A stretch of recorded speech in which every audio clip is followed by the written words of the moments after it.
রোগে শোকে জর্জরিত দেহ, তবুও ৩০ বছর ধরে পানি টেনে চলছে পানিবুয়ার জীবনযুদ্ধ। খাস জমির এক টুকরো জায়গায় নির্মিত জরাজীর্ণ ঘরেই চলছে তার বসবাস। স্বামী হারানোর ৪ দশক পেরিয়ে গেলেও ভাগ্যে মেলেনি বিধবা ভাতা কিংবা সরকারি কোনো সহায়তা।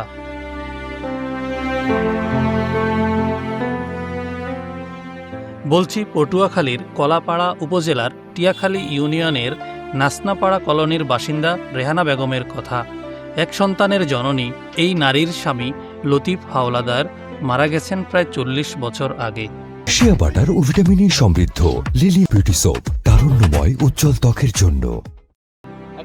নিদারুণ অভাব অনটনের মাঝে ৩০ বছর আগে কলাপাড়া পৌর এলাকায় শুরু করেন কলসিতে পানি টানার কাজ।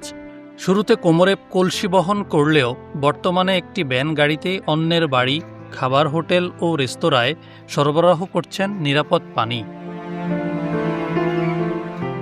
টিউবওয়েল চেপে ও পুকুর থেকে পানি সংগ্রহ করতে হয় তাকে।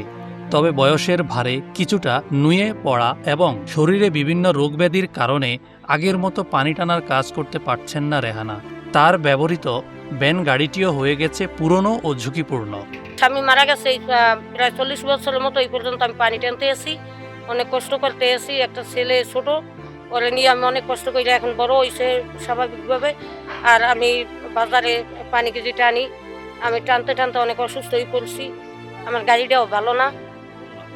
পলিথিন ও টিনে মোড়ানো একটি জরাজীর্ণ ঘরে মানবেতর জীবনযাপন করছেন তিনি। তাই সরকারি সহায়তার দাবি জানিয়েছেন এই অসহায় নারী। কোনো সহযোগিতা করে না, যদি পারেন সরকার সহযোগিতা করতে তাহলে একটু আমার একটু উপকার হইবে, আমি একটু বাঁচতে পারবো। আর ঘরের অবস্থা খুবই খারাপ, আমার রাত্রে শুইতে পারি না, পানি পড়ে, বৃষ্টি আইলে পুরো ঘর ভিজে যায়, বসে থাকা লাগে। আমার কোনো থাকার মতো জায়গা নাই, সরকারি জায়গার ভিতরে একটা ঘর আমার। দীর্ঘদিন ধরে পানি টানার কাজ করায় এলাকায় রেহানা পরিচিতি পেয়েছেন পানিবুয়া নামে।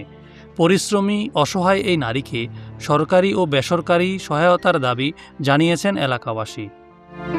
রেহানা বেগমের কথা বলতে গিয়ে প্রতিবেশী বলেন, আমার সামর্থ্য থাকলে তাকে সহায়তা করতাম।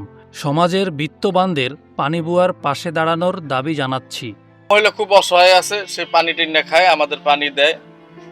খুব অসহায়, ঘর বাড়ি নাই, খুব কষ্টে আছে। আবার আজকে দিয়ে সকালে অসুস্থ হয়ে পড়ে গেছে, তারপরও আমাকে সেবা দিতে আছে। তার একটা চিকিৎসার দরকার, ঘর বাড়ির দরকার, একটা ভালো একটা গাড়ির দরকার। এই গাড়িটা কয়েকদিন পর পরে নষ্ট হয়, আবার এই বইয়া থাকে। এনাকে আমরা পানির বুয়া নামেই চিনি। ওনার কোনো ঘর নাই, ভালো বাসস্থান নাই, ওনার গাড়ি নেই, পানি টানার মতো কোনো গাড়ি নেই। ওনার যদি কোনো সরকারি সহযোগিতা পায় ওনার জন্য ভালো হয়। পানিবুয়াকে সকল সুবিধা পাইয়ে দেওয়ার কথা জানান কলাপাড়া উপজেলা সমাজসেবা কর্মকর্তা।